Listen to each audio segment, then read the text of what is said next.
Billionaires எப்படி வந்து tax avoid பண்றாங்கன்னு பார்க்கலாம்.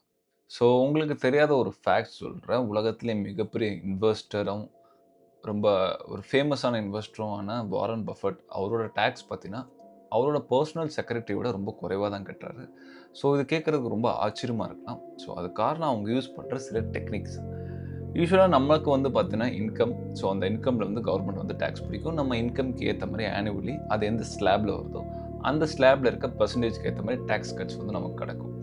பட் பில்லியனர்ஸ்க்கு வந்து டோட்டலி வேற. அவங்க என்னதான் வந்து பல கோடி ரூபாய் இருந்தாலும், அவங்களுக்கு வந்து சேலரியும் கிடையாது. சில சிஇஓஸ் கண்டிப்பா வந்து சேலரிஸ்லாம் டிராஃப்ட் பண்றாங்க. உதாரணத்துக்கு மார்க் ஜுக்கர்பர்க்லாம் பார்த்தீங்கன்னா, $1 தான் வந்து சேலரி வந்து டிராஃப்ட் பண்றாங்க. ஸோ அது வேற விஷயம். பட் டெக்னிக்கலி ஆன் பேப்பர் பார்த்தீங்கன்னா, அவங்களோட அசெட்ஸ் எல்லாமே பார்த்தீங்கன்னா, அவங்களோட ஸ்டாக்ஸ்ல தான் இருக்கும். ஸோ எந்த அளவுக்கு வந்து ஸ்டாக்ஸ் அவங்க ஹோல்ட் பண்றாங்களோ, அந்த ஸ்டாக்ஸோட வேல்யூ. ஸோ அதோட ஃப்ளக்சுவேஷனுக்கு ஏத்த மாரி அவங்க ஒட்டுமொத்த நெட் வொர்த் வந்து டிஃபர் ஆகும். ஸோ இப்போ உதாரணத்துக்கு பார்த்தீங்கன்னா, ஜெஃப் பெசோஸ் எடுத்துக்கலாம். அவருக்கு பார்த்தீங்கன்னா $100 பில்லியன் வந்து நெட் வொர்த் வச்சிருக்காருன்னு நம்ம ஒரு உதாரணத்துக்கு வச்சுப்போம். ஸோ அவரோட நெட் வொர்த் வந்து அதோட அதிகமா இருக்கும். ஸோ அந்த $100 பில்லியன் வந்து ஏறவும் செய்யலாம், இறங்கவும் செய்யலாம். ஸோ இன்கேஸ் அவர் ஏதாவது வாங்கணும்னா, அந்த ஷேர வித்தா, ஸோ அதுக்கான ஒரு டாக்ஸ் வரும். அதுவும் இல்லாம அவரு மேசிவ் போர்ஷன விக்கும்போது, அந்த ஸ்டாக் வந்து ஒரு மிகப்பெரிய வந்து ஒரு பிரைஸ் வந்து ட்ராப் பயங்கரமா ஆகும். ஸோ இத அவாய்ட் பண்றதுக்கு என்ன பண்ணுவாங்கன்னா, அவங்க லோன் எடுப்பாங்க. அஃப்கோர்ஸ் ல பேங்க் வந்து அவங்களோட செக்யூரிட்டீஸ், அவங்களோட ஸ்டாக்ஸு கூட லோன் தருவாங்க. ஸோ இன்கேஸ் அவர் $100 பில்லியன் அவரால வந்து பார்த்தீங்கன்னா, சில ஒரு 500 மில்லியனோ இல்ல $1 பில்லியன் வந்து ஈஸியா வந்து லோன் வாங்க முடியும். ஸோ பெரிய பெரிய பேங்க்ஸ் வந்து அத பண்ணக்கூடியவங்களும் இருக்கிறாங்க. ஸோ இதனால பார்த்தீங்கன்னா, அவர் எந்த ஸ்டாக்ஸையும் வந்து கை வைக்க வேணாம். அப்போ உங்களுக்கு ஒரு விஷயம் தோணும். அப்போ அந்த இன்ட்ரெஸ்ட் எப்படி பே பண்ணுவாங்க? ஸோ உதாரணத்துக்கு அவங்களுக்கு தேவை வந்து ஒரு $100 மில்லியன் வச்சுக்கோங்க. அவங்க $1 பில்லியன் லோன் எடுப்பாங்க. ஸோ $100 பில்லியன் அவங்க செலவு போக, மத்த அமௌண்ட்ட வந்து ஒரு சில இடத்துல அவங்களுக்கு ரிக்கரிங் பாசிவ் அமௌண்ட்ஸ் இல்லன்னா வந்து ஒரு ஈஸியான கேஷ் ஃப்ளோ வர மாரி அசெட்ஸ்ல வந்து அவங்க இன்வெஸ்ட் பண்ணலாம்.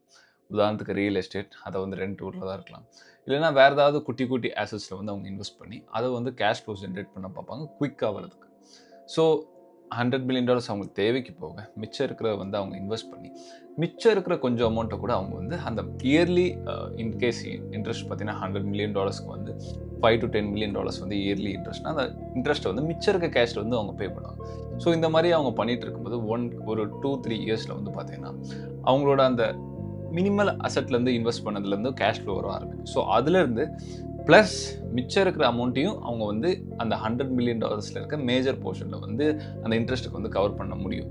ஸோ அப்படியே நாள் போகும்போது, அவங்க இன்னும் ஒரு $1 பில்லியன் லோன், ஃப்ரெஷ் லோன் எடுத்து இந்த ஒட்டுமொத்த லோன அடைச்சு, அவங்க மறுபடியும் இதே ஃபர்ஸ்ட்லேருந்து ஆரம்பிக்க முடியும். ஸோ இந்த இந்த டயத்துல பார்த்தீங்கன்னா, அவங்களோட ஒட்டுமொத்த அந்த $100 பில்லியன் வந்து $120 பில்லியன் மாறி இருக்கலாம்.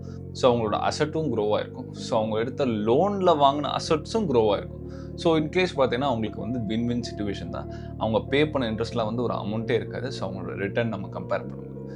ஸோ இது பேர் தான் வந்து buy, borrow and die.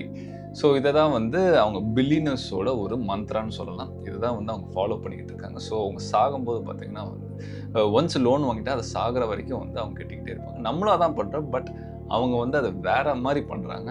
So அந்த எண்ட் ஆஃப் த டே அவங்களோட அசெட்ஸ் வந்து ரொம்ப ரொம்ப சேஃபாவும் இருக்கும். அதுவும் இல்லாம அது போக அவங்க பல அசெட்ஸ வந்து பில்ட் பண்ண முடியும். ஸோ இந்த மெத்தட் தான் வந்து Rich Dad and Poor Dad புக்ல வந்து ராபர்ட் கியோஸ்கி வந்து சொல்லியிருக்காரு. So buy more assets which gives you money which in turns make you buy even more assets. So assets எந்த அளவுக்கு வாங்குறீங்களோ, ஸோ அதுலேருந்து வர கேஷ் ஃப்ளோ உங்களுக்கு இன்னும் ஒரு அசெட்ஸ் வாங்க முடியும். ஸோ அத பில்ட் பண்ணும்போது தான் உங்களுக்கு ஒரு ஒரு ஒரு டைவர்சிஃபை போர்ட்ஃபோலியோ. அதுக்கப்புறம் அத வச்சு அவங்க லோன் எடுத்து இந்த மாரி பண்றாங்க. ஸோ இது கேட்கவே ரொம்ப ரொம்ப இன்ட்ரஸ்டிங்கா இருக்கு. இது வந்து ஒரு டாக்ஸ் எவேஷனோ இல்லன்னா இது வந்து ஒரு இல்லீகல் ஸ்டெப் கிடையாது. இது வந்து லீகலானது தான். பட் நான் சொல்றது மோஸ்ட்லி வந்து யுஎஸ் ரிலேட்டட். பட் இந்தியன்லயும் இதே மாரி தான்.